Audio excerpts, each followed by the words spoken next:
Patrick Evenot, je vous trouve ici à Paris, au terme d'une réunion qui réunissait une cinquantaine d'intervenants, à la fois des syndicats, des patrons de presse, des individus.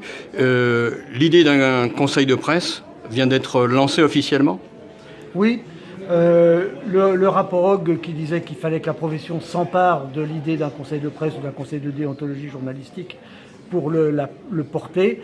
C'est la première réunion. On a une cinquantaine de personnes qui sont venues, qui représentaient des syndicats, des sociétés de journalistes, des fédérations patronales, etc., plus des individus. Et là, vraiment, on passe au concret, c'est-à-dire qu'on a créé 3 groupes de travail qui vont travailler sur la configuration, la structure, le financement, les différentes saisines, les rapports avec la dénomination, tout ça. Et on lance le processus pour faire une prochaine réunion dans un peu plus d'1 mois. L'objectif, c'est d'aboutir quand, finalement, à l'installation de ce conseil de presse ?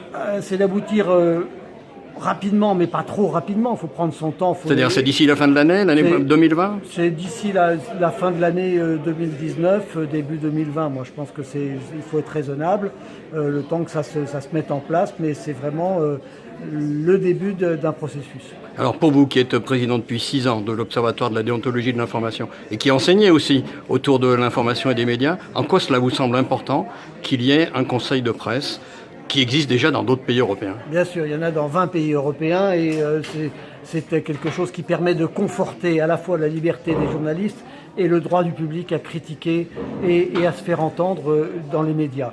Et donc c'est une instance de médiation qui est un outil de démocratie douce, évidemment. C'est pas du tout une instance de sanction, c'est pas un tribunal, c'est pas un ordre, etc.